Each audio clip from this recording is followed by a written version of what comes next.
Fue una victoria apabullante, sí. No esperábamos un escenario como este. Y esto es en base a la reciente información que se tenía desde Estados Unidos, con una sociedad polarizada y muchas dudas sobre quién sería el ganador en esta contienda. Se hablaba incluso desde la encuestocracia de un empate técnico, entre comillas, ¿no? Algo que se iba a decidir por un pelito, pero no, para sorpresa de muchos, no fue así. Ha sido una victoria apabullante, como dije. ¿No? Donald Trump superando los 290 votos electorales, ya va en 292 a estas alturas, Kamala Harris apenas en 224, lo que nos habla de un panorama distinto, un tsunami rojo. Se impuso Donald Trump en las elecciones, pero la historia recién empieza, ¿sí? Esto es lo importante. La historia recién empieza. ¿Ah? Vamos a hablar de esto, conversaremos a profundidad de todos los detalles sobre este periodo electoral y lo que se viene después, las reacciones que hubo desde Rusia, desde, bueno, Europa para ser más específicos en general, en fin, vamos a desarrollar este y otros temas durante esta charla con un invitado de lujo, un analista internacional, el señor Fernando Moragón, un amigo de la casa. Querido Fernando, bienvenido a Prensa Alternativa. Hola, encantado, Enzo. Pues como siempre, un placer estar con vosotros y además con estos momentos trepidantes de el circo electoral, perdón, campaña, digo elecciones, que me equivoco, el circo electoral, vamos, que han montado No te en una, equivocas. en una democracia que no lo es, con lo cual seguramente la cosa ya estaba más o menos pactada de antemano. Luego hablaremos de eso. Eso es lo que me genera muchas dudas, Fernando, porque a ver, yo siempre lo dije, la encuestocracia hay que tomarla con pinzas. Hablaban ellos de una suerte de definición casi de película, de una suerte de empate técnico, de que esto se decidiría por detalles. Algo falló, algo falló en la encuestocracia, porque finalmente Donald Trump ganó y por mucho. De hecho, desde el equipo de campaña de Trump habían hablado con la CNN y decían, bueno, nosotros probablemente el martes no digamos nada porque según lo que nos hemos podido enterar por ahí, va a ser reñido y es probable que el resultado tan, digamos, visible se tenga recién en los próximos días. Pues no fueron los próximos días, fueron las próximas horas, sorpresivo, sí. Ganó Trump y por mucho, Fernando. ¿Qué falló? ¿Cómo es que la narrativa que llegaba desde la encuestocracia y otros medios estadounidenses sobre una paridad entre Trump y Kamala se dio contra la pared y nos encontramos con una masacre electoral? Impresiones, Fernando, sobre esto. Pues puede ser un error de las encuestas. No olvidemos que las que conocemos son las encargadas por medios de comunicación, etcétera, es decir, las públicas, es decir, las que conocen los espectadores y los consumidores norteamericanos, porque allá hablar de ciudadanos como que no, pero bueno, consumidores. Y bueno, está más que probado, no solo en Estados Unidos, sino en Europa y en muchos sitios, que son cuando menos poco fiables. Eso lo mejor que se puede decir. Lo más habitual es que sean encuestas de encargo y no solo porque las pagan los medios de comunicación, sino porque te dan los resultados que quiere ese medio de comunicación que salgan. No sé si me explico. No se puede confiar en las encuestas que dan los medios de comunicación, ni tan siquiera las oficiales, cuando es un instituto, organismo gubernamental dedicado a temas de encuestas y te da pues un barómetro, una encuesta de cómo van, tal, una proyección de cómo saldrán las elecciones, etcétera. Todo esto no es fiable. Las únicas encuestas, que también se pueden equivocar, pero que si están bien hechas suelen ser bastante fiables, son las que no vemos, las de los partidos, las que manejan los partidos políticos. Estas sí suelen ser más serias. Y luego lo que contabas del portavoz republicano y tal, el jefe de campaña, uno de los jefes de campaña. Bueno, esto es normal. Quiero decir, aunque tú sepas que las encuestas que manejas tú, que maneja el partido, que maneja el jefe de la campaña electoral de Trump, vas a ganar de calle, digámoslo así, tú no vas a salir diciendo, no, es que las encuestas dicen que voy a ganar de calle. No. ¿Por qué? Por dos razones. Básicamente, la primera, porque si por lo que sea no ganas de calle, incluso pierdes, pues como quedas en absoluto ridículo. Porque dices, bueno, fíjate, estoy diciendo que iban a ganar y fíjate el tortazo que se han dado. Con lo cual, ¿para qué vas a arriesgarte? Y dos, porque mantienes la tensión electoral. O sea, si dices, no, voy a ganar de sobra, vamos, voy a barrer, pues a lo mejor desincentivas a tus propios votantes y a tus propios partidarios y digamos, la tensión que tienes que tener ante una posible, digamos, argucia de los demócratas. Y por lo tanto, pues eso, es decir, dices, no, a ver, es que hay un empate técnico, las cosas están difíciles, hay que ir a votar, porque si no vas a votar, pueden ganar los demócratas. Esto siempre hay que decirlo, ya digo. Con lo cual, yo creo que así no, vamos, que es normal que dijera eso, aunque, claro, no lo sabemos, pero aunque supiera perfectamente que las encuestas, las que manejaba el equipo de campaña de Donald Trump, dijeran lo contrario. No te arriesgas, dices eso y luego, si ganas como ha ganado ahora Trump, pues ya dices, no, bueno, sí, algo apuntaban ya las encuestas que teníamos y tal, pero bueno, no queríamos, en fin, adelantar los acontecimientos, había que esperar, esto que se suele decir. Pero vamos, yo cada vez más, fíjate, Enzo, me apunto, no, la idea no es mía, por desgracia, pero lo está diciendo mucha gente, a que esto suena a cierto montaje, me explico. Bueno, hay una frase que supongo que también la utilizáis en Latinoamérica, lo de piensa mal y acertarás. Pues en política es una norma, vamos. En cuestiones de política, piensa mal que acertarás. Y, a ver, teníamos un partido demócrata muy gastado, muy tocado, por los 4 años de gobierno de un Biden senil en el que la agenda globalista, belicista y tal les había pasado mucha factura, especialmente este último año. O desde finales del año pasado, con el conflicto en Oriente Medio, con una guerra que ya todo el mundo da por perdida en Ucrania y que saben que van a ganar los rusos. Es decir, habiendo intentado además todo tipo de procesos judiciales contra Trump y viendo que no se podía por esa vía, por lo menos ahora,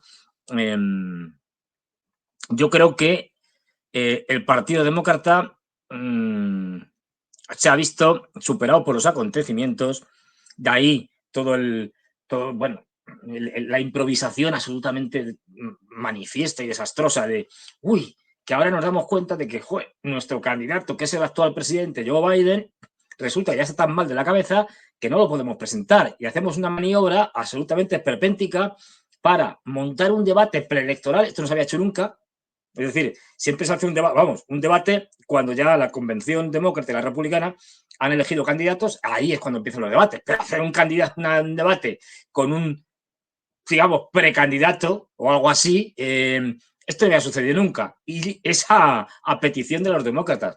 ¿Y por qué lo hacen? Porque quieren cargarse a Biden, que sabían perfectamente que tenía resistencias de él y sobre todo de su entorno, de su mujer, de su hijo y tal, porque quería que siguiera siendo presidente y por lo tanto el poder para ocultar un montón de cosas, entre ellas el famoso ordenador de Hunter Biden, entre otras muchas. Entonces, bueno, al final lo obligan, esa rocambolesca historia en la que al principio Biden dice, no voy a dimitir, vamos, como candidato, no voy a no presentarme, ¿no? Y después de esas, ya digo, de un debate electoral que yo vi, y tampoco es que fuera ninguna maravilla, ¿no? Biden, bueno, y todo lo de siempre, y Trump tampoco estuvo muy brillante. Quiero decir que lo que pasa es que hay que entender lo que vemos una serie de personas que nos dedicamos a esto y lo que ve la gran mayoría de la población, tanto europea, pero fundamentalmente norteamericana, y especialmente los norteamericanos, sobre estos asuntos de Estados Unidos. No vemos todas las pifias que va haciendo Biden, o no veían, mejor dicho. Intentaban ocultarlas. Nosotros sí, porque te metes por ahí, en canales de Telegram, no sé qué y tal, y vas viendo, mira, un vídeo de Biden que ha salido haciendo, pues eso, una de las suyas. No, esto mucha gente, pues no tenía plena conciencia, entonces fue como una revelación, entre comillas, ese debate que abrió los ojos a muchos norteamericanos que fíjate que el presidente está fatal de la cabeza. Esto que tú y yo sabíamos desde hace la tira, y mucha más gente, quiero decir, pero el votante norteamericano no, o una buena parte, que no olvidemos, está absolutamente desinformado. No se entera de lo que ponen en la tele. Y lo que le ponen en la tele es, ya lo hemos visto, es vídeos editados de Kamala Harris, por ejemplo, es decir, o de Biden o de quien sea. Es decir, porque la narrativa de los grandes medios de comunicación norteamericanos es prodemócrata y por lo tanto había que sostener que Biden estaba de acuerdo hasta que llegó un momento que aquello era insostenible y entonces como ven que no pueden presentar un candidato que es un demente, pues porque se va a notar, pues entonces montan el espectáculo del debate preelectoral, es decir, cuando todavía ni siquiera han habido las convenciones, para quitarse de en medio a Biden. Este ya es un circo que la gente se va dando cuenta. Biden que dice que no. Luego, al final, pasa un fin de semana dramático y luego sale Biden diciendo, bueno, vale, pues habrá que, obviamente las presiones con un Obama reticente porque Kamala Harris como que no es de su cuerda, y al final Obama que también cede, bueno, total, una improvisación absoluta, deprisa y corriendo, porque ya no nos sirve Biden, que está fatal de la cabeza, y aunque la señora Kamala Harris tampoco es que esté muy bien, pero bueno, da un poco más el pego. Y tiran de lo que hay. Ni siquiera se ponen a hacer, a buscar un recambio, hacer una especie de mini primarias, o que yo que sé, que decida la convención entre... No, no, no, no. Vamos a tirar de lo único que nos queda para salir del paso de forma rápida en que se note demasiado, que es que tiramos de la vicepresidenta y la presentamos de candidata. Ya sabemos que es una inútil, pero es lo que hay, es decir, no hay más. Y esto lo hacen deprisa y corriendo, y encima por procedimientos chapuceros, como la famosa votación online de los delegados que habían sido elegidos para votar a un candidato que ya no se presenta, que era Biden. Es decir, tú imagínate cómo esto lo percibe la ciudadanía norteamericana, ¿no? Los consumidores norteamericanos de política. Pues, bueno, ya se ve el desastre. Y a partir de ahí, una detrás de otra, hasta ahora, con una campaña que ha hecho Kamala Harris de vergüenza ajena. A ver, es decir, es que ha metido la pata por todos lados, cosa que es normal porque también lo hacía antes. Lo que pasa es que antes no era la candidata a la presidencia, era una vicepresidenta tapada en sus labores, en sus asuntos por la presidencia de Biden y tal, y de la que no se enteraba nadie de lo que hacía o no hacía, salía muy poco, es decir, no era uno de los protagonistas de la historia. Y bueno, claro, cuando han tenido que sacar, pues ha salido toda la incompetencia de esta señora.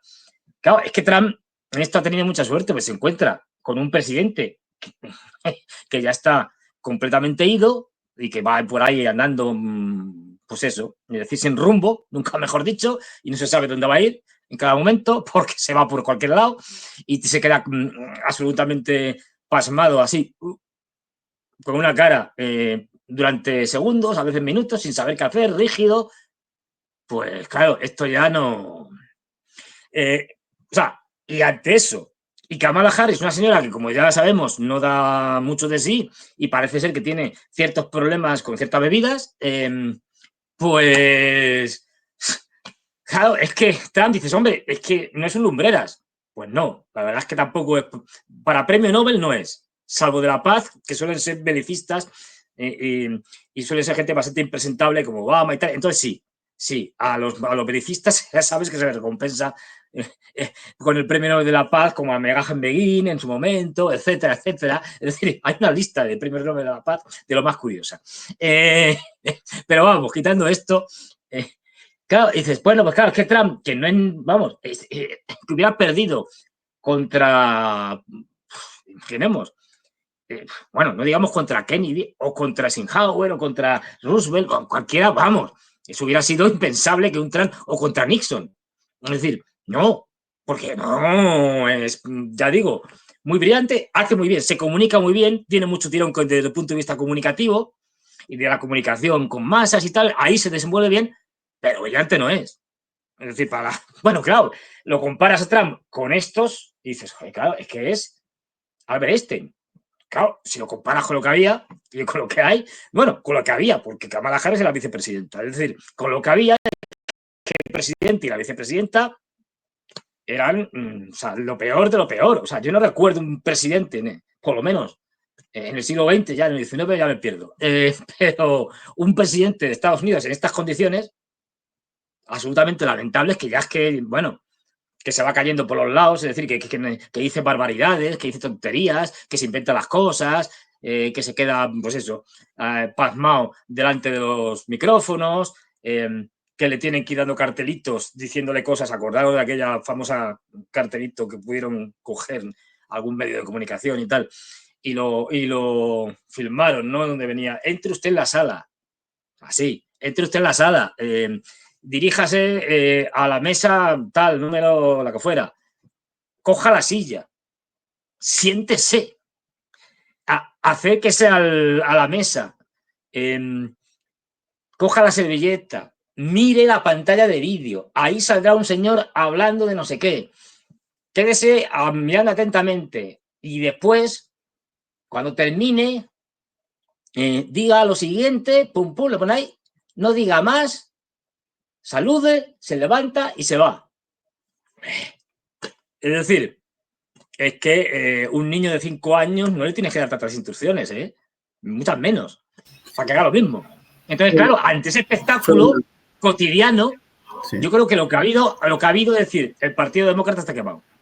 El Partido Demócrata o hace un pucherazo espectacular, es decir, de estos que haces un fraude electoral, de los de libro, de los que, y eso va a provocar tensiones internas en Estados Unidos, enfrentamiento de un país muy polarizado, y vamos a evitar esto. ¿Y quién decide que van a evitar esto?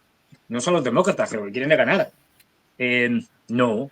Los grandes poderes. No olvidemos lo que muchas veces hemos dicho, que en Europa y en Estados Unidos manda la economía sobre la política. Es decir, mandan fundamentalmente las grandes corporaciones, pero por encima de ellas del complejo militar industrial, del complejo farmacéutico, del complejo tecnológico, etcétera, están los que más mandan, que es los grandes fondos de inversión y los grandes bancos de inversión norteamericanos, como JP Morgan, como Goldman Sachs, etcétera. Y estos son los que yo creo que al final han dicho mejor un Trump controlado que una vicepresidenta estúpida que al final no vamos a poder hacer nada con ella, pues ni siquiera la podemos presentar como títere al que manejamos. Es decir, entonces, por ahí vienen los tiros y yo creo que ahora, si te parece bien, abundaremos con ellos. No, pero está bien porque me pongo a pensar en esta situación, ¿no? Mira, a ver, claramente ponemos sobre la mesa un contexto en el que supongamos, se haya dado tal y como lo vaticinaron los medios de comunicación, una definición casi, digamos, mínima o algo por el estilo, ¿no? Viéndolo bien, eso podría haber llevado a que se genere un caos, se genere una sensación de incertidumbre en los próximos días y da la sensación que en Washington dijeron, bueno, probablemente no convenga caldear los ánimos, probablemente no convenga dejar esa sensación de que somos un país polarizado, que somos un país que se encuentra dividido, que no se pone de acuerdo para tomar una decisión. Vaya que la democracia es parte de esto, pero lo que voy es, tal vez en el fondo, este escenario con un Trump ganando sin dudas, ganando con una ventaja bastante considerable, permitiría que el Estado profundo pueda ya ir direccionando el próximo periodo, ¿no? Ya a partir de esto y de no retrasar los resultados y las consecuencias que pueda haber más adelante, pueda ya ir definiendo algo, pueda ya ir trabajando en base al rostro, al menos de alguien conocido y familiar como Donald Trump, ¿no? Como tú mencionas también, Kamala Harris pudo ser una bomba de tiempo, pero me pongo a pensar también en este escenario, Fernando, un estado profundo que prefiere más allá de las diferencias que puede tener con Trump, a un personaje que no genere tanta polarización que lo tiene, que la genera de por sí, pero en base al resultado pueden decir, bueno, es un presidente legítimo, la mayoría apostó por él y vamos con todo y empecemos a planificar lo que se viene en el próximo periodo, que no se sabe cuál será la política externa de Donald Trump, más allá de lo que le haya dicho, cuál será la política interna, quizás eso sí lo saben. En fin, Fernando, esta situación, no sé cómo percibes esta, Sí, digamos, esta completamente de teoría, pues, acuerdo. ¿no? Por decirlo de alguna manera. No, completamente. Yo creo que va por ahí. Es decir, la cuestión es, no mandan los presidentes, y menos estos presidentes sin personalidad apenas. Es decir, como Kamala Harris, que no tiene ninguna, y como un Trump que es especialmente egocéntrico, narcisista, y además que se le ve a la legua, ¿no? Bueno, y de hecho ya lo vimos. Es fundamental entender, así en general, el primer mandato de Trump. El primer mandato de Trump es un outsider que llega, que se presenta a las primarias republicanas, que no le hacen ni caso al principio. Este tío, vamos, nada, no dura nada, enseguida no lo cargamos. Y como sabe manejar muy bien los medios de comunicación, porque no olvidéis que presentaba un reality show, etcétera, etcétera, el tío se mueve muy bien en esos ámbitos y sabe utilizar, sobre todo, clave, las redes sociales. Y su equipo de campaña, el anterior y lo supieron hacer muy bien en las redes sociales, frente a unos medios que cada vez se van quedando más obsoletos, que son los grandes medios de comunicación, como la televisión, los periódicos y tal, que cada vez menos gente ve y que, y que directamente se van a internet a informarse de las cosas o a verse un vídeo de lo que sea, es decir, porque tienen todas las posibilidades, especialmente la gente joven. Es decir, y eso, eh, bueno, hizo que ganara el primer mandato y ahora ha contribuido también fundamental a que ganara lo que parece este segundo mandato. Bien, ¿qué pasa? Gana alguien que no estaba previsto, digamos, de ahí la reacción de los demócratas, la sobrereacción de Hillary Clinton, etcétera, etcétera, y le hacen una presidencia imposible. Es decir, le hacen unos 4 años en la que le van poniendo piedras constantemente en el camino y no puede hacer prácticamente nada, ni bien ni mal, quiero decir.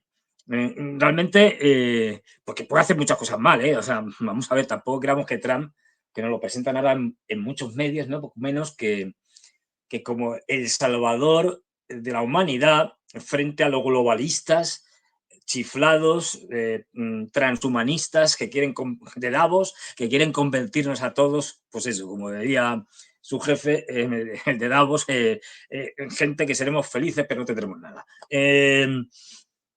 Bueno, pues es que no, tampoco, o sea, Trump no es un antisistema, ¿eh? No nos engañemos. Ojo, es un tipo que es, vamos, completamente a favor del sistema, solo que tiene una corriente de pensamiento que difiere en algunas cosas, bastantes, de los globalistas, pero nada más. Es decir, no es anticapitalista ni nada por el estilo. O sea, no, tranquilidad, que esto no. Por ahí no van los tiros. Y Trump no va a salvar a la humanidad de una gran guerra, ni de que terminen enfrentándose a los chinos, ni nada por el estilo. No. Porque de otras cosas, aunque lo quisiera, no le van a dejar. Y ahí viene lo que tú decías, el Estado profundo, el Deep State.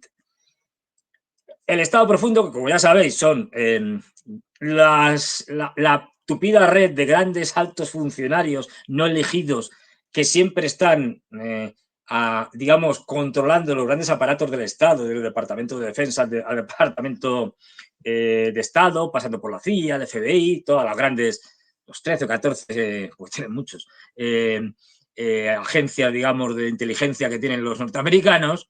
Todo eso, el propio también Departamento de Justicia, fundamental, que le hizo la vida imposible a Trump, no lo olvidemos, el FBI también, si es que estuvieron, ese estado profundo estuvo, ya digo, haciendo imposible el primer mandato de Trump, que realizara lo que quería porque estaba más, vamos, prácticamente todo el tiempo a la defensiva ante los ataques que le venían de un lado o de otro, que si la injerencia rusa, que si los juicios tal, que por actriz esta porno y tal, con la que dicen que se acostó, no se acostó, bueno, es decir, por un montón más de cosas, el intento de impeachment, es decir, le estuvieron haciendo de todo para anular su capacidad, digamos, de gobernar durante esos 4 años y más prácticamente lo consiguieron.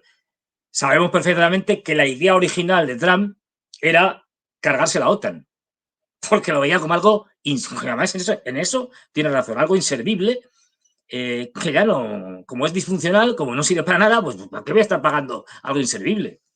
Al final, por las presiones de ese Deep State, consiguieron que, bueno, la OTAN sí, la OTAN es un instrumento de dominación de Estados Unidos sobre Europa y eso tiene que permanecer. Que vale, que es verdad que los europeos se han dedicado a tocarse las narices y a no hacer nada y, bueno, pues venga, que paguen más, vale. Y es lo que estamos haciendo, que paguen más y que lleven al 2% del PIB los gastos en defensa. Pues vale, eso sí, te lo aceptamos, señor Trump, vale, te lo compramos, los señores del Estado profundo. Pero en lo demás y en otras muchas cosas, la retirada de Siria. Él quería retirarse de Siria, se lo impidieron. Pero no porque sea un pacifista, sino porque no le veía. Es muy pragmático como empresario y no le veía rentabilidad. Fíjate los términos que utilizo, rentabilidad a quedarse en Siria. Si hubiera visto rentabilidad, hubiera seguido. O sea, él no está funcionando en términos de, digamos, de moralidad, sino de coste-beneficio. No nos engañemos. No, es que lo que estaban haciendo, lo siguen haciendo en Siria los yihadistas, es horrible y tal. No. Otra cosa porque es Estados Unidos el que financia a los yihadistas. O sea, que esto se sabe. No. Él lo ve en términos de costes-beneficios para Estados Unidos. Punto. Y si esto no tiene funcionalidad, no me sirve para nada y me cuesta encima dinero, pues me lo quito de en medio. Pero no porque... Ahora bien, si tengo que hacer una guerra contra los chinos porque para mí es fundamental, la haremos. O sea, que ojo con considerar que Trump es algo así como un pacifista. Él puede prometer en su campaña electoral lo que quiera, pues para eso están las campañas electorales y todo el mundo promete lo que le da la gana en las campañas electorales, más si eres oposición, es decir, más si no eres el candidato, digamos, oficial, de los que están gobernando, como era Kamala Harris. Bueno, pues promete lo que quieras, vamos, que vas a hacer, pues eso, lo que ha soltado hoy, lo de que algo así, como que vamos a convertir a Estados Unidos en un mundo dorado, no sé qué ha dicho. O sea, sí, esto es todo parafernalia y propaganda. El Estado profundo es con el que tiene que pactar, y habrá estado ya hablando antes, y seguramente es el Estado profundo el que le ha dado el visto bueno para que sea presidente. Es decir, el Estado profundo habrán mirado y habrán dicho, vamos a ver, ¿qué opciones tenemos? Que salga Harris, que salga Trump y en qué condiciones. Que salga uno, que salga otro. Si sale Trump con una situación muy, muy empatada y le va a faltar legitimidad, van a decir, bueno, ha ganado, pero quién sabe.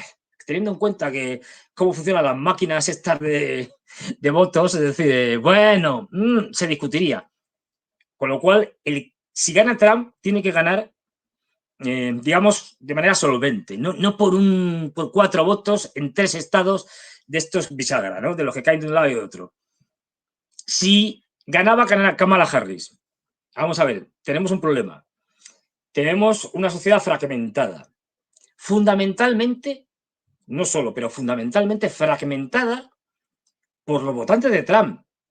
En el sentido siguiente, porque son ellos los que se han considerado agredidos, robados en las anteriores elecciones. Son ellos los que se consideran que aquello fue un fraude masivo y que derrotaron a Trump de manera ilegal, ilegítima, y defienden, por lo tanto, que ahora tiene que ganar y que si pasa otra vez lo mismo, ahora sí, ahora ya no lo van a permitir y van a salir a la calle con las armas. Dicho así, muy a lo bestia, ¿no? Muy en general. Estos serán los que realmente problemáticos, porque los radicales de los demócratas, estos, bueno, si no ganan, se les puede apaciguar. Porque la agenda woke y tal, estas cosas, bueno, además, luego ya depende también muchas de las cosas de cada estado, que tienen muchas capacidades de legislar un montón de cosas. Bueno, y sobre todo, si pierden, el votante demócrata, si pierde, va a estar menos inclinado a salir violentamente contra el votante trumpista. Y porque el votante republicano que ha llevado a Trump al triunfo, y no solo republicano, también de muchos independientes. Ojo, que esto es importante. No olvidemos la mala imagen que se ha generado en el Partido Demócrata. Por eso, gente como Tulsi Gabbard, que estaba en el Partido Demócrata, apoyado a Trump, y gente como el que fue candidato demócrata, Kennedy Jr., se ha pasado al lado de Trump porque han visto, no, esto no. Con lo cual ya tenía además un apoyo de un sector demócrata que se ha convertido en independiente, pero que traía un voto, digamos, más contestatario contra lo existente, contra lo que ya había. Y esto es importante. Ese sector, que no sé cuántos serán, pero suficiente para, al pasarse al otro lado, determinar las elecciones. Si perdía Kamala Harris, bueno, como Kamala Harris es no es nadie, es decir, es un títere al que se le dice, pues di esto y di aquello. Si perdía Kamala Harris, no es tan problemático, porque entonces lo que haces es, dices, Kamala Harris, vale, hombre, tampoco le vamos a pedir que salga la misma noche electoral diciendo, he perdido, qué contenta estoy, y suelta una risa de estas que tiene ella, no es la cuestión, pero bueno, si reconoce, como parece ser, que ha reconocido, que ha llamado a Trump y tal, y que le ha dicho, pues sí, no, tal, reconozco que ha ganado legítimamente, que se va a hacer, oye, mira, pues, y luego pues manda algo, un comunicado, lo que sea, hace lo que le dé la gana, o al final sale por ahí dentro de unos días diciendo, ha ganado Trump y tal, pues muchas gracias a los demócratas, os llevo mi corazón, y este tipo de tonterías que se dicen. Bueno, pues desactivas la posibilidad de un enfrentamiento social grave, incluso que llegara a escalar a una guerra civil, porque digamos, el votante demócrata quedaría apaciguado suficientemente para no montar el lío, y el votante trumpista está contentísimo porque ha ganado su candidato, con lo cual se acabó el problema. Ahora bien, Trump tiene que, a partir de ahí, seguro que ya lo ha hecho antes, porque estas cosas se vienen haciéndose desde hace tiempo, pero ahora no aún más. Tiene que terminar de redondear, de pactar con ese estado profundo lo que el estado profundo le va a dejar hacer o no. Él ya ha aprendido de su anterior, supuestamente, de su anterior presidencia, y dice, joder, no puedo hacer nada, tengo que hablar con estos. Y estos le van a imponer una agenda, el estado profundo, que va a tener que cumplir. Le darán un cierto margen para que haga ciertas cosas, pero poco más. No esperemos que las líneas imperiales, lo resalto, de Estados Unidos, estas no van a cambiar. Ni con Trump, ni con Kamala Harris, ni si hubiera ganado Kennedy Jr., ni nadie. Y si hace falta, si tienes a alguien muy díscolo, te lo cargas, como se cargaron a Kennedy. Es decir, que quiere hacer una cosa revolucionaria para lo que son los grandes poderes en Estados Unidos, pues te lo cargas y ya está. Porque ha cambiado, se ha trastornado y ha cambiado, ¿no?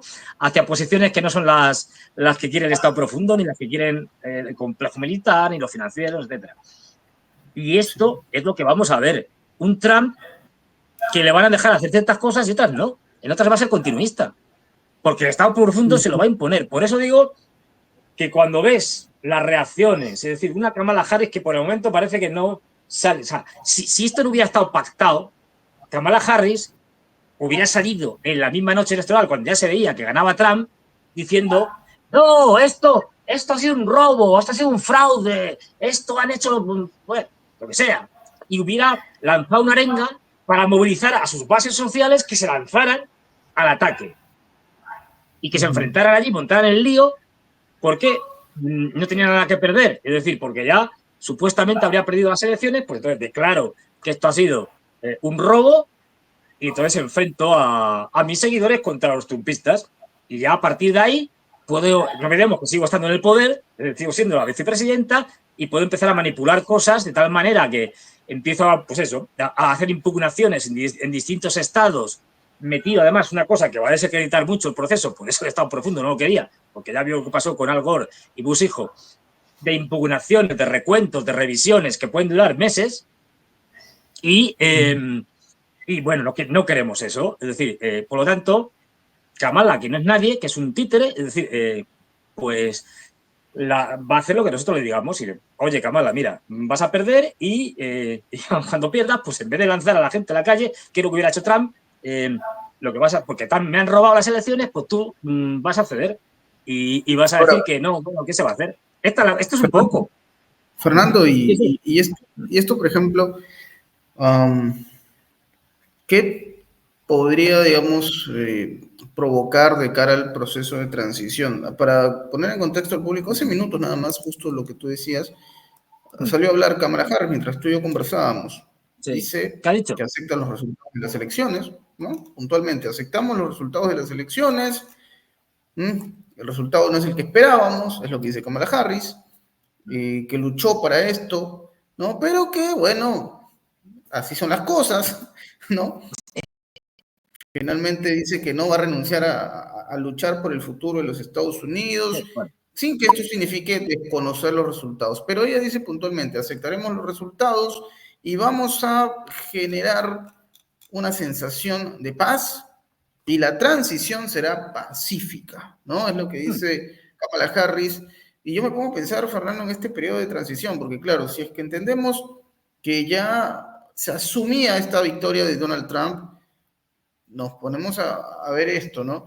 Claro, ya no tienes a los demócratas gastando fuerzas en impugnaciones, gastando fuerzas en plantear que esto se trata de una suerte de fraude, pero tienes a los demócratas concentrados en los créditos de la película, ¿no? Concentrados en lo que les queda, en los últimos meses o últimas semanas, siendo más generoso, de gobierno que tienen, el periodo de transición.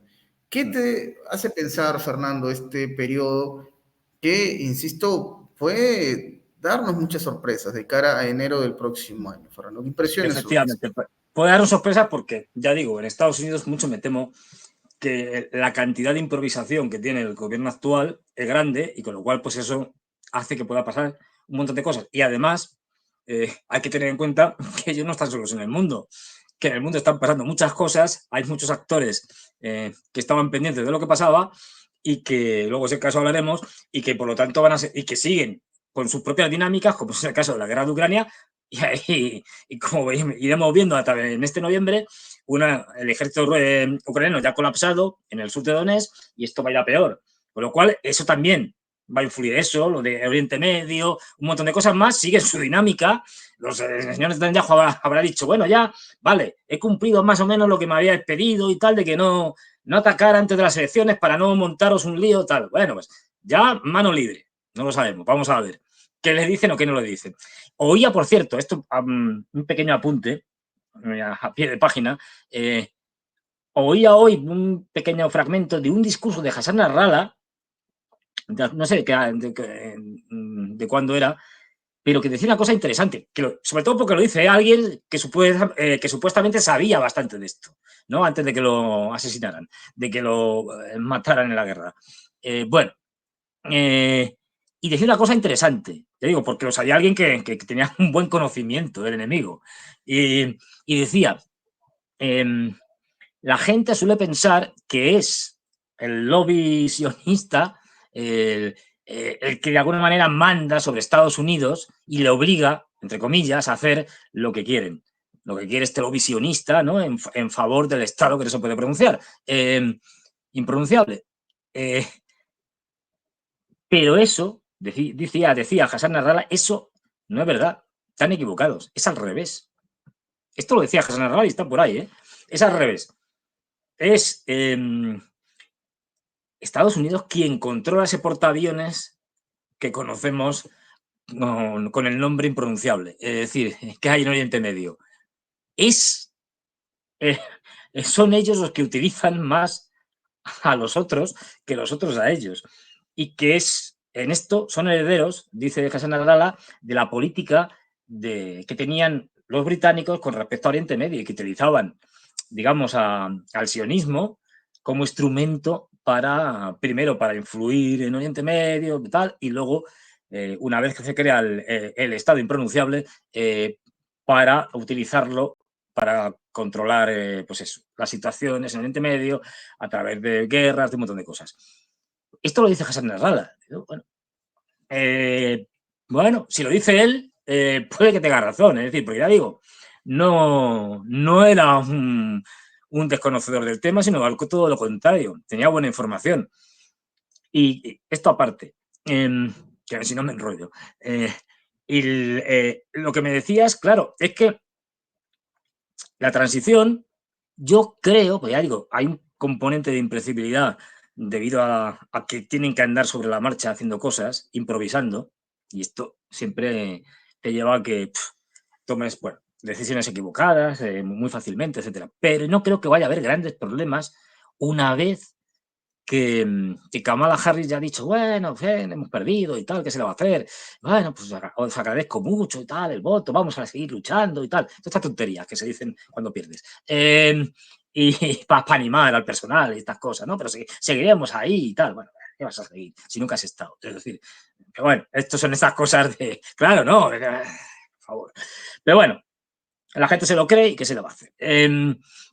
Le gustan estas cosas, ¿no? Sobre todo a los más militantes, ¿no? A los más, en este caso, pro-demócratas, etcétera. Bueno, pero visto esto, yo creo que no va a haber, salvo que surja algo de manera externa que ponga en tensión a la administración demócrata y la obliga a tomar decisiones que perjudiquen a Trump, digamos, a lo que Trump propone, o que intenten cosas como, bueno, como Trump supuestamente va a dejar de financiar, bueno, a dejar de financiar no, a no gastar tanto dinero en el tema de Ucrania, bueno, pues vamos a meterle una inyección de estar de último momento al señor Zelensky para que tenga por lo menos dinero para ir tirando un par de meses, en el año siguiente, después de que llegue al poder Trump el 20 de enero.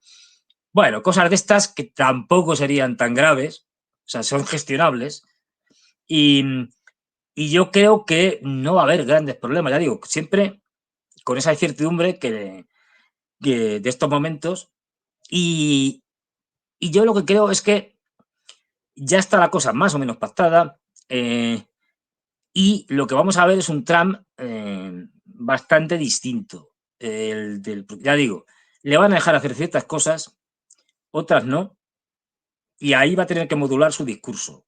Y vamos a ver, porque esto es importante. Hay una cosa, a ver, esto es un tema delicado, pero bueno, lo trataremos con muy civilinamente, muy sutilmente, ¿no? A ver, Trump ha esgrimido en su campaña muchas cosas durante mucho tiempo para atacar a sus contrarios. Quizá, desde mi punto de vista, la más importante y la más dañina, sobre todo para lo que es los demócratas y su entorno, Hollywood, los dirigentes de las tecnológicas, por ejemplo, y tal, o sea, toda esta gente, grandes financieros, en fin, es todo lo relacionado con el caso Epstein. Ya me entiendes, ya me entienden. Una de las cosas que ha prometido es sacar todos los nombres de esas listas de las que solo conocemos una muy pequeña parte. Y eso, ojo, eso sí que es delicado. Ahí estamos hablando de palabras mayores. Posiblemente una de las cosas que le va a pedir el Estado profundo para no arruinar su mandato es esto, no lo toques. Te dejamos hacer, por ejemplo, otra cosa en Ucrania o donde sea, pero esto no se toca. Porque si tiras esto, abres la caja de Pandora y ahí puede salir de todo. Impensable lo que puede haber allí. Y esa puede que sean unas cosas. Y una cosa que se me olvidaba, ojo, que también pueden estar en este estado profundo viendo o mirando hacia el futuro. Dice, bueno, al fin y al cabo, como Trump, no olvidemos, ya ha tenido 4 años, solo puede estar otros 4 años, no se puede volver a presentar. Y aquí el peligro ya no es tanto Trump como su vicepresidente, que es mucho más hábil, digamos, y que va a heredar, digamos, el cargo y que va a ser el candidato, salvo que sorpresa o que le saquen algo muy gordo o algo así, en principio, todo indica que será el candidato republicano dentro de 4 años. Vicepresidente de Trump, un tipo más solvente, es decir, incluso que Trump, es decir, un tipo más que sabe más moverse, en línea dura, además, digamos, una criatura de Trump, porque Trump ha sido lo que le ha apoyado en su carrera política, etcétera, y lo ha elevado, hizo que fuera senador, tal. Entonces, bueno, este sí es más peligroso, porque este sí tiene más cabeza. Es decir, entonces, y es un trumpista, no lo olvidemos. En algunas cosas más trumpista que Trump, es decir, es más anti-ucraniano, anti-Zelensky que Trump, no lo olvidemos. Y este sí que puede ser más peligroso y a lo mejor dicen, bueno, le dejamos gobernar a Trump, que haga un poco lo que quiera. Lo que intentamos es no radicalizar la situación y que de esto saque provecho Vance dentro de 4 años y gane ya, pues ni te cuento, arrasando las cosas. No, hay que prevenir un futuro con un Vance al que tenemos que controlar en el caso de que le permitamos que llegue al gobierno. Bueno, yo creo que también eso hay que tenerlo en cuenta. Y una cosa, yo creo que también es importante con el tema del Estado profundo, es que en esa negociación, claro, es decir, el Estado profundo va a imponer una serie de cosas, pero claro, Trump va a decir, bueno, vale, de acuerdo, yo acepto esto, vale, el tema de Epstein, no lo toco, o lo toco poquito, el tema a lo mejor de Hunter Biden me lo pienso, el del ordenador, me lo pienso, y a lo mejor no olvidemos que una de las cosas que ha prometido, además constantemente, es que va a hacer limpieza del Estado profundo. Claro, es decir, el Estado profundo tendría que hacer algún pequeño sacrificio y decir, bueno, te ofrecemos unos cuantos para que te los cargues y así puedas más o menos quedarte a gusto. Ahí pueden estar, por ejemplo, gente muy quemada como los Clinton, por ejemplo, a los que le quiere pasar factura, esto lo sabemos todos porque lo ha dicho muchas veces, es decir, o una familia que ya está destronada, como los Biden, y el famoso Hunter y su ordenador. Y, bueno, pues puede haber unos cuantos que digan, vale, estos están ya quemados, no nos interesa, ya no nos sirven. Estos ya no nos sirven, ya están en las últimas. Venga, estos dejamos que te los cargues, que saques ahí todo lo que quieras sacar y al final los dejes hechos polvo y acaben algunos hasta en la cárcel, como el Hunter Biden. Bueno, esto sí que pueden hacerlo y con eso, digamos, satisfacen algunas de las demandas que pueda presentar Trump, demandas en el sentido de peticiones, y por lo tanto, Trump puede aparecer ante su electorado, que no olvidemos que está pidiendo esa limpieza del Estado profundo. Bueno, pues te dejamos limpiar un poquito para que tú lo vendas como si has limpiado mucho y así las cosas permanecen como están, que es lo que queremos. Bueno, va a ser un escenario muy cargado, ¿no? Va a haber mucha de sorpresas, me parece. Sorprendente, por ejemplo, si hablamos de sorpresas, fue la posición que tomó Rusia. De hecho, sorprendente porque digamos que no es algo habitual, ¿no?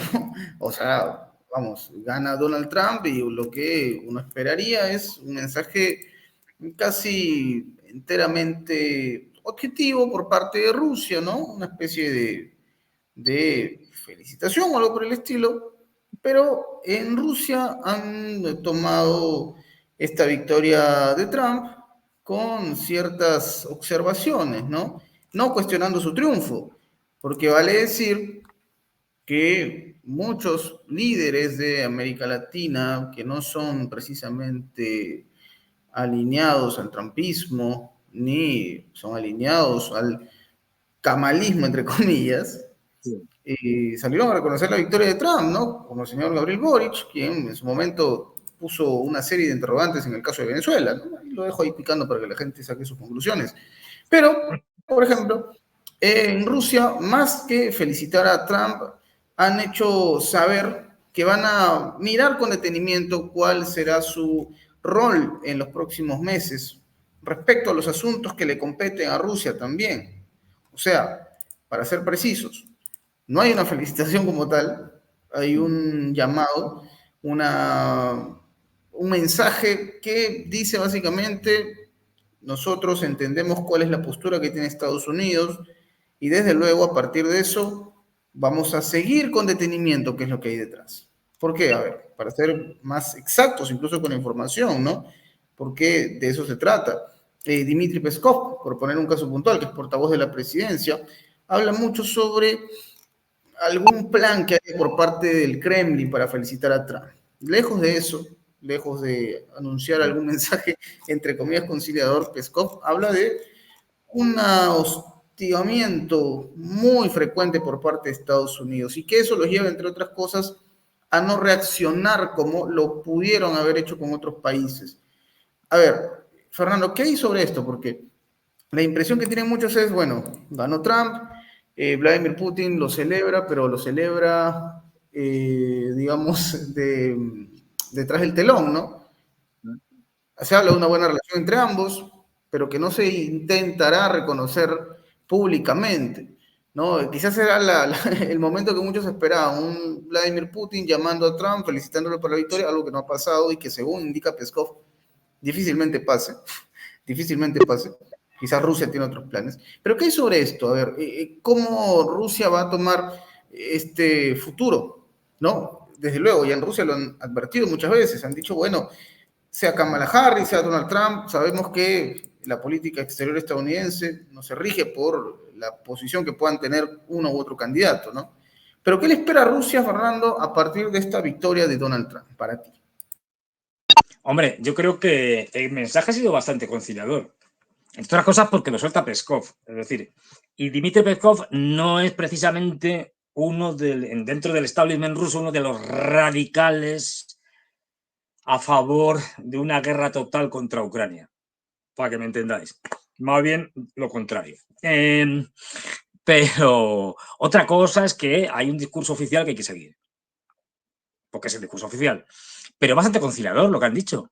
No olvidemos que una de las cosas que ha dicho Rusia, y tiene razón, es que, a ver, no hemos sido nosotros los que hemos agredido a la OTAN, es la OTAN la que nos ha agredido a nosotros. Nosotros no hemos ampliado nuestros, digamos, aliados como ha hecho la OTAN. Ha sido la OTAN quien nos ha puesto en una situación extrema de peligro existencial. No hemos sido nosotros a la OTAN, ha sido la OTAN a nosotros, interviniendo en Ucrania desde mucho antes de la guerra, interviniendo en el propio Maidán. Es decir, ha sido Estados Unidos el que nos ha declarado, entre comillas, no oficialmente, la guerra, para entendernos. Pero, bueno, tendrá que ser Estados Unidos el que diga, vale, ya no sigo peleando con vosotros, porque no somos nosotros los que estamos peleando contra ellos. Nosotros los estamos defendiendo y ellos nos están atacando. Si nos dejan atacar, pues ya veremos, hablaremos. Es decir, y ha sido bastante conciliador, porque lo que han dicho, a ver, no puede salir diciendo, no, vamos a hablar con Trump y seguro que hayamos un acuerdo. Eso es invendible. Entre otras cosas, para la propia población rusa. O sea, después del esfuerzo humano, de la cantidad X, la que sea, de muertos en esta guerra, después, no puede salir diciendo, no, pues esto ya, venga, hacemos aquí una cosa, nos quedamos con los territorios de los referéndums y tal, que esto a Trump le da igual. Y no, hombre, no. Además están ganando, no están perdiendo, es que Rusia está ganando y va a ganar, con lo cual puede imponer sus condiciones draconianas. Luego no puede dar la impresión de que no es que le llamo para felicitarle, hombre, encima gestos de estos, que son absolutamente, que las prensas hacen mucho eco de ellos y los suele interpretar generalmente mal, con lo cual dice, no va a hacer estas cosas. Es decir, joder, es que es mi enemigo, o sea, es que alguien se imagina, pues yo qué sé, es decir, a Rubel felicitando, pues yo qué sé, a Hitler porque había ganado, bueno, las elecciones en el 33, no sé si lo hizo o no, pero quiero decir, no, o sea, y menos si hubiera habido elecciones en la Alemania del 39 en adelante, es decir, pues no, porque ya sabían que se iban a enfrentar, es decir, no, están en guerra, no lo olvidemos. Estados Unidos está en guerra con Rusia y, por lo tanto, aunque no sea oficialmente declarada, todo el mundo lo sabe, y la respuesta tiene que ser pues, muy conciliadora. Ha sido, o sea, lo que vienen diciendo desde siempre. Nosotros, uno de nuestros ejes básicos en la política internacional y en las relaciones internacionales es la no injerencia en los asuntos internos de otros estados. Estados Unidos puede elegir a quien le da la gana, democráticamente, no democráticamente, pues si da un golpe de estado a Kamala Harris y se proclama vencedora. Esto no es asunto nuestro. Esto es una cosa de los norteamericanos. Nosotros hablaremos con quien esté en el poder, de la forma que esté y como esté. Es lo que toca. Y punto. No tenemos más que decir sobre el tema. Que está Trump, pues hablaremos con Trump. Que está Kamala Harris, pues con Kamala Harris sí hay que hablar algo. Es decir, que está Pepito Pérez, pues con Pepito Pérez. Con lo cual es coherente con lo que ellos dicen y con lo que ellos practican, ¿no? Segundo, lo que dice Peskov es, pues bueno, hombre, sí, no lo va a llamar, o sea, ya faltaría más, eso sería ya de un desprestigio para Putin. Hombre, Putin ahí es un tipo serio, es decir, no hacer estas cosas. ¿Estás en guerra y le vas a llamar para felicitarle? No. Es decir, estas cosas no, por favor. Esto lo hacen países vasallos como los europeos y tal, pero no, esto no, serviles y tal, no.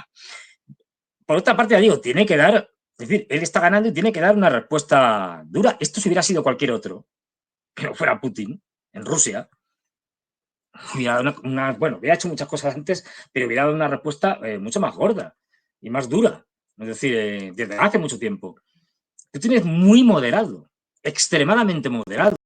Desde mi punto de vista, es tan moderado que a veces se equivoca, como él mismo ha reconocido, por moderado, por extremadamente conciliador, por extremadamente moderado.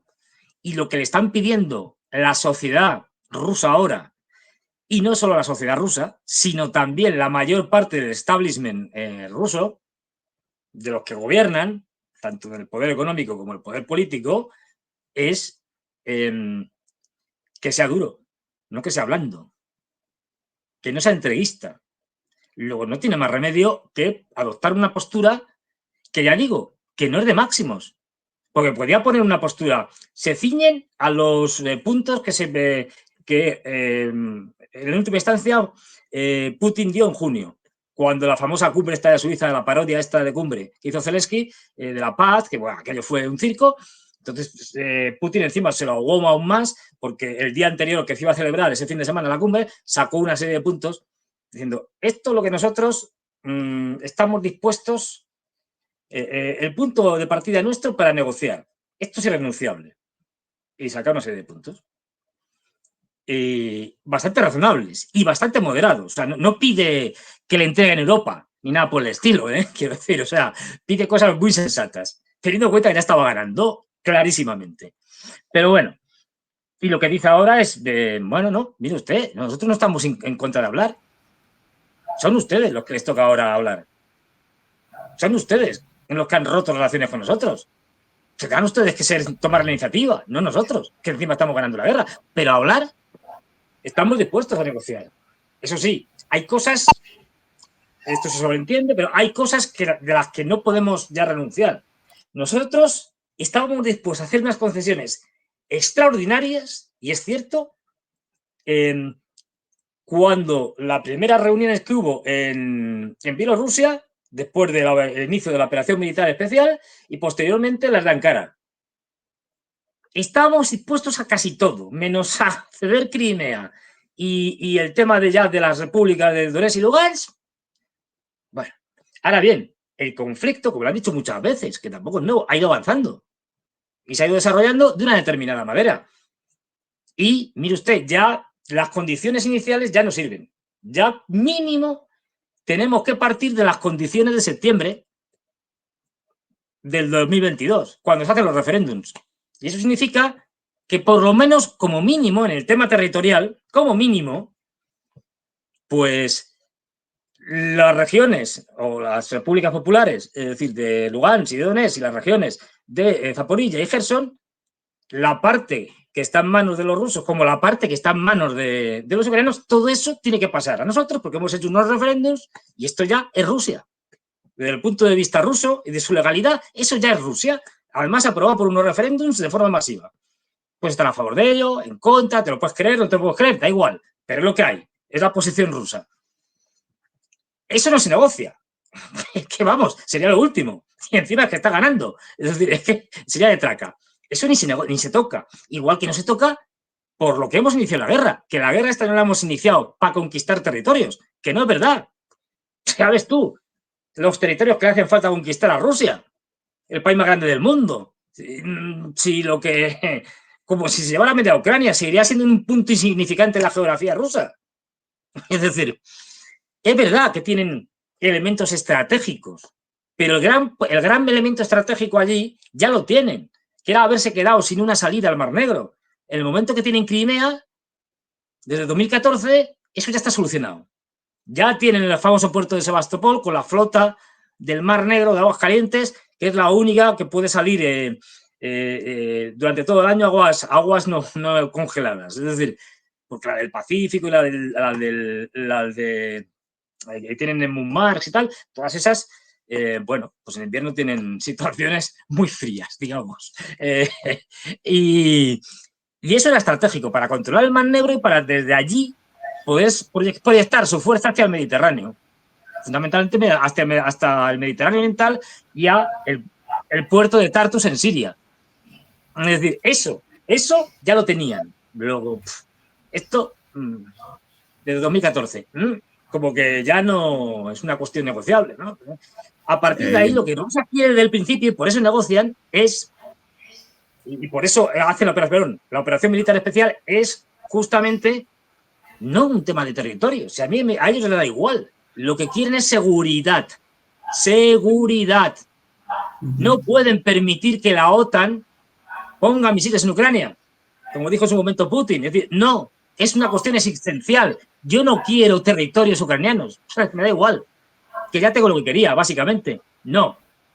Lo que necesito es seguridad. Y para eso necesito una Ucrania que no esté en la OTAN, que no sea, por supuesto, potencia nuclear, faltaría más. Es decir, que esté desmilitarizada, como dijo al principio. Todo esto es lo que nos decía. Las tres grandes cuestiones, aparte de lo de las repúblicas de Donetsk y Lugansk, que ya eran independientes y luego se metieron dentro de Rusia, esto ya, claro, era lo del principio. Es decir, vamos a ver, hay otras dos grandes cuestiones, o tres. Una, no garantizar que Ucrania no va a estar, no está y no va a estar en la OTAN. Pero con garantías. No vale que no estén en la OTAN formalmente, pero que estén, digamos, informalmente. No. Dos, no, esto está dicho, quiero decir, desde el principio de la operación militar especial. Lo dijo en público y está por todos los lados. Dos,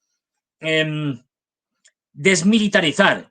Hay que desmilitarizar. O sea, no podemos tener a unos señores que son por lo menos una parte neonazis y que por lo tanto no la pueden, y ultranacionalistas que no la pueden liar porque son fervorosos antirrusos y por lo tanto instrumentos absolutamente maravillosos para la OTAN y para Estados Unidos y para mantener, que es lo que quiere Estados Unidos, allí permanentemente un conflicto de baja intensidad que me debilite. No, esto no es factible. Es decir, no, por ahí no pasamos. Por eso tienen que estar desmilitarizados. Es decir, pueden tener un pequeño ejército, que lo negociaremos, pero más simbólico que otra cosa, y con determinados tipos de armas, y bajo supervisión de Rusia.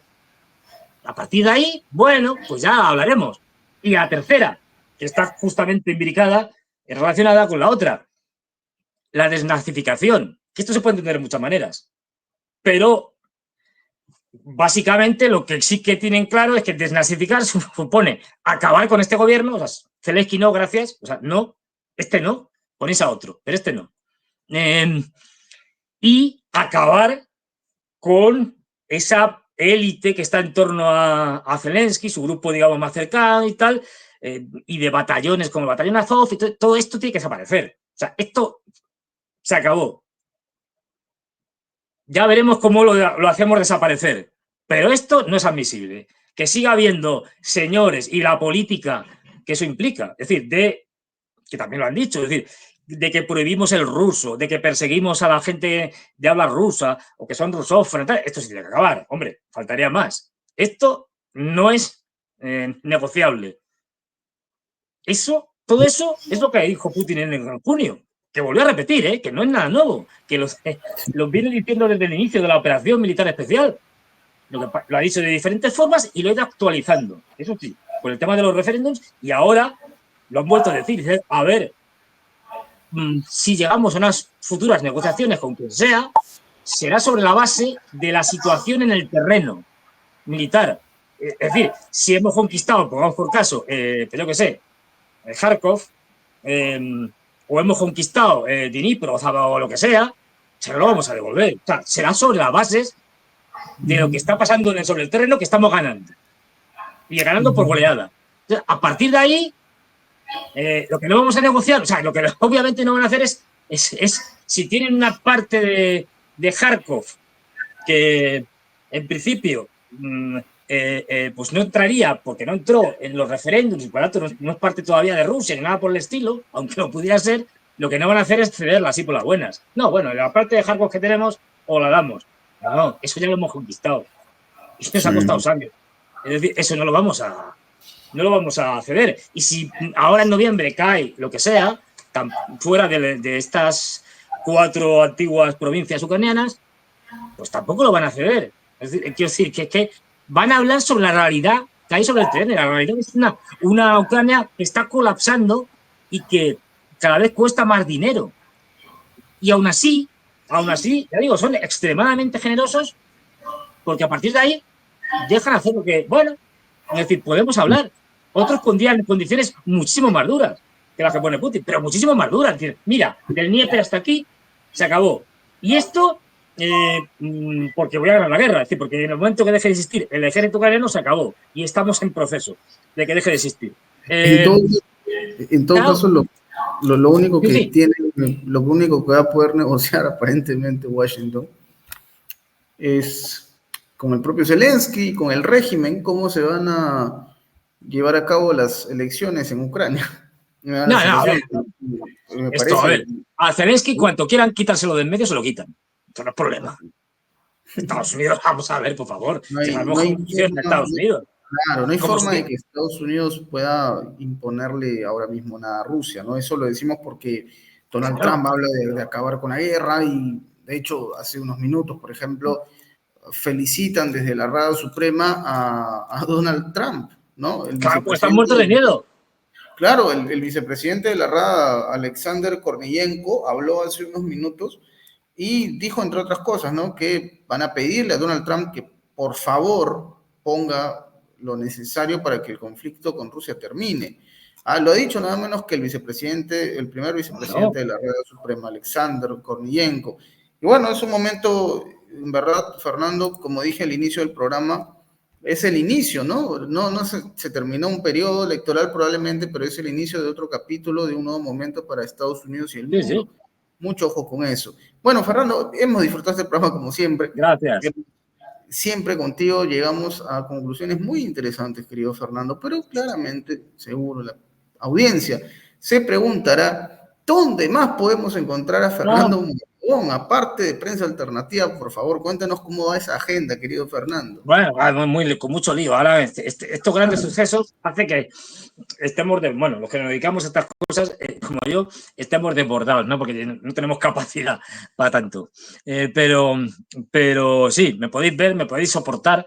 No sé, soportar quiero decir de aguantar, es decir, los rollos que suelto en los lunes y como hoy, los miércoles, en Prensa Alternativa, a las 20, generalmente son en torno a las 22 horas, más o menos.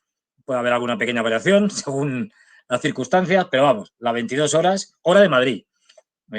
Diferentes países de Latinoamérica, pues los horarios varían, lógicamente, y eso ya os lo vamos juntando detenidamente.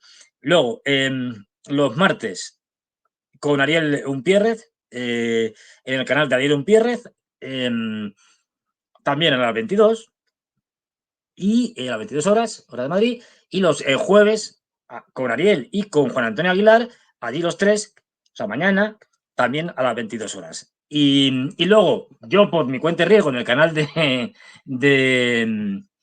Ezequiel Vistoletti, los viernes a las 19 horas, hora de Madrid, y ya los domingos, mano a mano con Ezequiel, a las 21 horas.